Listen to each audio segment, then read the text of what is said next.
Today, we dive deep into the quirks and wonders of the English language. And as your host, I'm going to unravel the mysteries of metaphors, idioms, phrasal verbs, similes, analogies, and proverbs. Brace up because it's going to be a long walk. Hey there, language lovers. Welcome back to Learn to Speak Fluent English, your go to spot for mastering English with a twist of fire. Let's kick things off with metaphors. Now, a metaphor is a figure of speech that describes an object, action, or an idea in a way that it isn't literally true but helps explain an idea or make comparisons.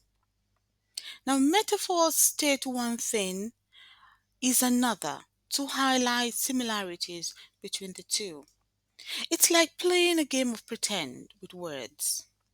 For example, if I say time is a thief, I'm not saying that time is literally a person sneaking into your house and stealing your cookies. No, I'm saying that time sneaks away those precious moments just like a thief would.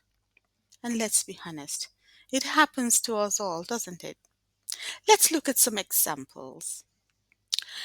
The world is a stage, and this metaphor suggests that life is like playing a game, and we are all pencils in the hand of the Creator. Another very nice metaphor is she has a heart of gold. It means she's caring and loving. Kind of reminds me of Mother Teresa.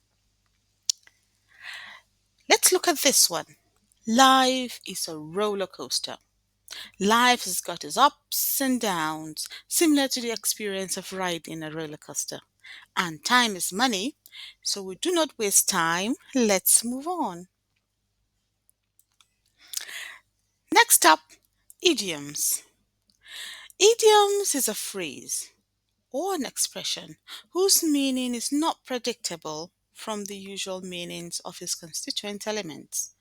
Idioms are often culturally specific, and their meanings cannot be deduced simply by understanding individual words.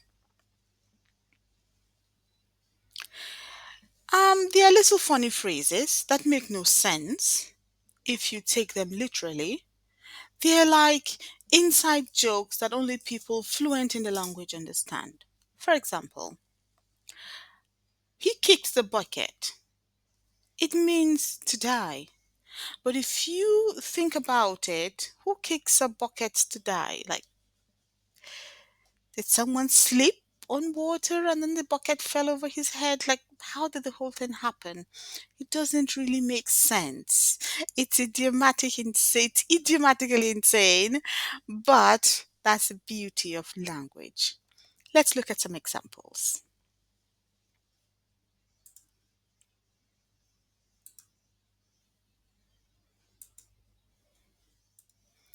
Break a leg.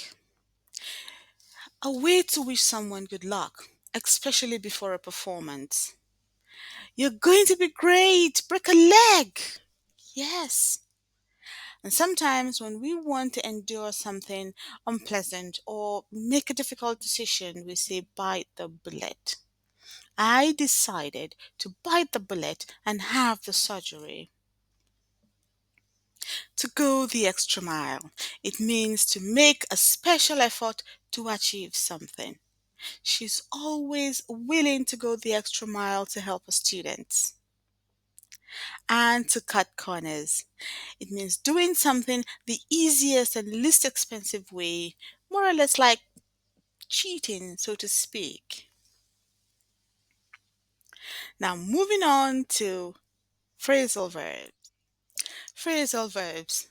These are verbs that team up with prepositions or adverbs to create a whole new meaning. It's like a superhero team, but of words. Phrasal verbs are commonly used by native speakers. For example, give up. It means to quit, not to physically hand something over upwards. Let's look at some examples. Put up with, to tolerate or endure something. She has to put up with a lot of noise from the construction site next door. What do you have to put up with? To show up, to arrive or to appear somewhere. He showed up late this morning.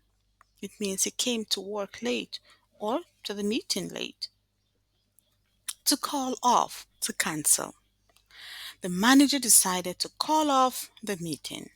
The meeting was called off, it was cancelled. And to bring up is to mention a topic that wasn't part of the discussion, or it also means to raise a child. My parents brought me up well. All right, now let's talk about similes. Similes. A simile is a figure of speech that directly compares two different things, typically using the words like or as. Now, they are cousins of metaphors, but they like to keep things clear and simple. For example, as brave as a lion. This means someone is super brave, like the king of the jungle.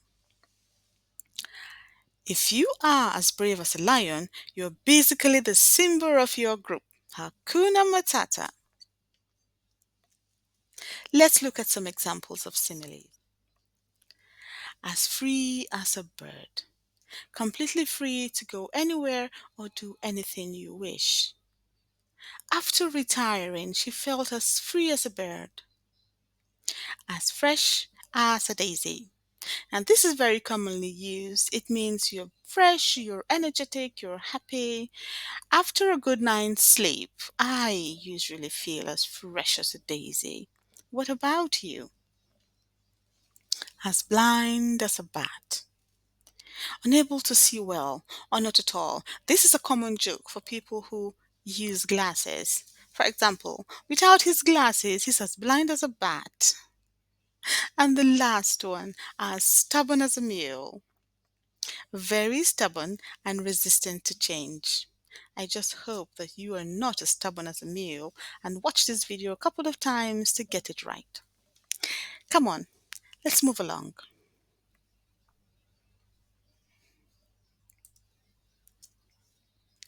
Analogies. An analogy is a comparison between two things, typically for the purpose of explanation or clarification. It shows how two different things are similar in some way. Analogies are like similes on steroids. They compare two things using the same concept of a simile. For instance, life is like a box of chocolates. You never know what you're going to get. Thank you, Forrest Gump, for that sweet analogy. Now, it's a great way to explain that life is full of surprises. Just like reaching into a box of assorted chocolates, and let's hope you don't get that weird flavor no one likes. All right, let's see some examples. Like a bull in a china shop. Yikes. Very clumsy, reckless. He moved through the room like a bull in a china shop, knocking things over left, right, and center. Hmm. Like a needle in a haystack. Something very difficult to find. Imagine looking for a needle in a haystack. I mean, it's almost impossible except if you have a magnet. Trying to locate the lost document is like searching for a needle in a haystack. All right, like a deer in headlights, frozen with fear or surprise. When the teacher called him unexpectedly, he stood there like a deer in headlights. And like water off a duck's back, something that has no effect at all. Most people take criticism like water off a duck's back. Now, finally, we move to proverbs. Proverbs. A proverb is a short, well known saying that expresses a general truth or piece of advice. They are like fortune cookies of language. For example, actions speak louder than words. This means what you do is more important than what you say. So if you keep promising to clean your room but never do it, remember, actions speak louder than words. All right, let's see some examples. Birds of a feather flock together. People with similar interests or characteristics tend to associate with one another. Isn't that true now? It's no surprise they are friends. Birds of a feather flock together. And Rome wasn't built in a day, and neither was the Colosseum. Important work takes time to complete. Example, be patient with your progress. Rome wasn't built in a day. And then we have strike while the iron is hot. Take advantage of favorable situations while you have the chance. Example, if you see a good opportunity, strike while the iron is hot. And the journey of 1,000 miles begin with a single step. Every big project starts with small actions. And our journey of learning idioms, proverbs, similes, analogies has come to an end. Now let's wrap it up.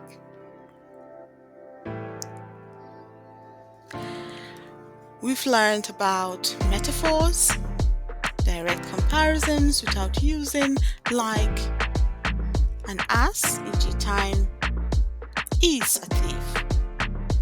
Idioms, phrases with meanings that cannot be deduced from the individual words, for example, kick the bucket.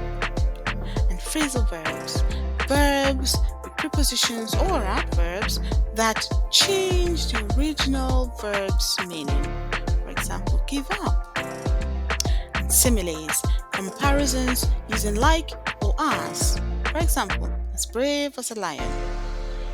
Analogies, comparisons to explain or clarify. Life is like a box of chocolates. And lastly, proverbs, short sayings expressing general truths and advice. Actions speak louder than words. So, we've come to the end of it. It's been wonderful to have you here. And there you have it, folks. Metaphors, idioms, phrasal verbs, similes, analogies, and proverbs, all demystified just for you. If you enjoyed this video, give it a thumbs up, hit the subscribe button, and let me know in the comments which of these you found most interesting or more confusing. Until the next time, keep playing with words and exploring the wonders of language. It has been Learn to Speak Fluent English. Stay curious, my friends, and I'll see you